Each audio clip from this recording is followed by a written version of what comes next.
If a venue could score all the points, this one would do it. However, my afternoon tea reviews also consider the food, so this one doesn't score as high as you'd think.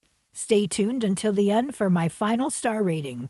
The Good, the Bad, the Ugly, and the Yummy of afternoon tea at Railcar 91 Tea Room within the Flagler Museum in Palm Beach, Florida. We begin, as always, with the good aspects, and this one is easy because it's the stunning venue. This tea room is in the pavilion beside the main building of the Henry Morrison Flagler Museum. This building houses the railcar and is quite stunning. The view of the marina is gorgeous.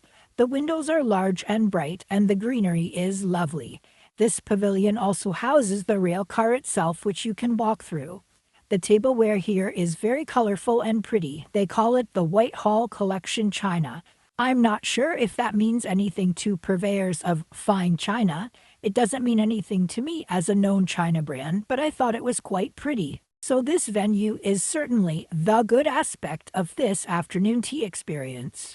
For the bad, the scones were by far the worst part, but also the tea too.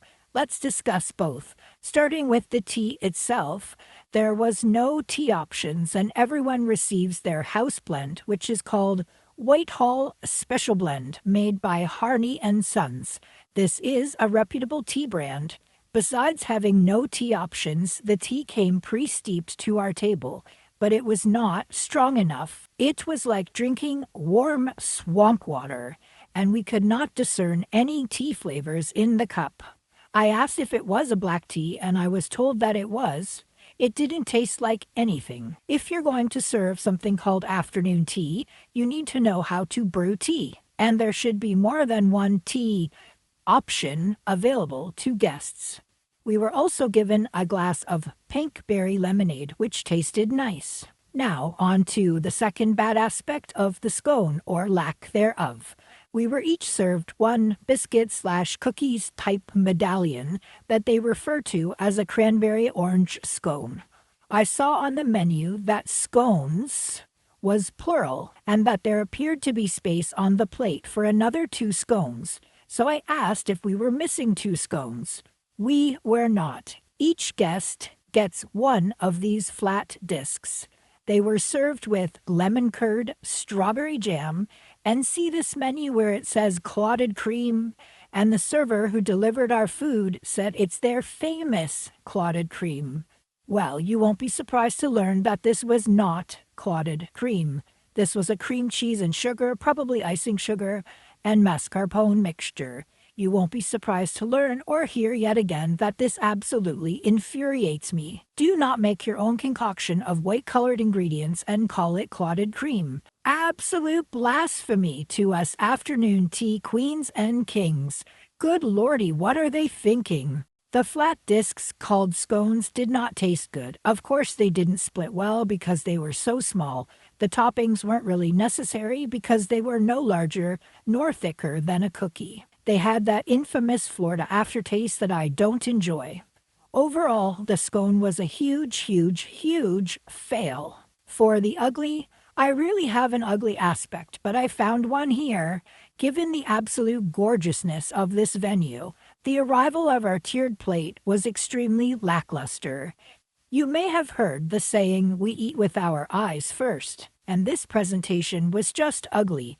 It did not delight me in any way. There were large gaps of white space between the food items, nothing to fancy up the tiers whatsoever. Florida is famous for serving edible flowers on their tiers. None to be had here. Florida also grows fruit. A few pops of color of fruit would be nice, right? Anyway, given how lovely this venue is, the presentation of this food was ugly and did not match the venue, at least for me. Also, check out the photo of the food from their website. Hello? Do the scones in this photo match the mini disc scones we received? I think not. Oh, and I see a yellow flower and a raspberry in this photo. I call this false advertising in terms of food presentation. How very disappointing. Onwards to the yummy. The best bite was the chocolate brownie. It was fudgy and tasty. We also got a macaron and a cream puff filled with whipped cream. Both of these items are throwaway items for me because they can be purchased in bulk by anyone from Costco or the like. They are not special, so I needed something more from the dessert tier here to bring it to the level of a classy afternoon tea to match this venue. But as I said, that chocolate brownie was the yummiest bite that we had here. The savory sandwiches were also decent. We got a tuna salad, an apple finger sandwich, a ham and cheese finger sandwich, a cucumber cream cheese, a turkey cheese and spinach, and an egg salad finger sandwiches.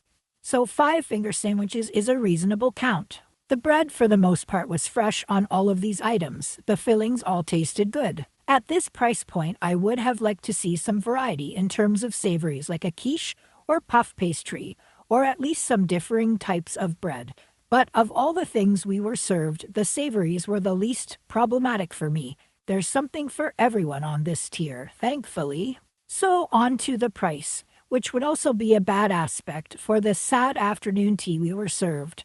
For non-members of the museum, this afternoon tea cost $75 per person, or $150 for 2 people. At the current exchange rate, that's about 110 Canadian dollars per person, or 220 Canadian for 2 people. Price includes the tea tax gratuity and the mandatory entry fee to the museum, which costs $28 for adults alone, making this afternoon tea cost $47 per person. As a standalone, which you actually can't do because you have to purchase the museum entry as well. We did tour a few of the rooms of the museum house, which was fine, but not something we would ever visit, so having to pay for it just to attend afternoon tea is certainly not my preference.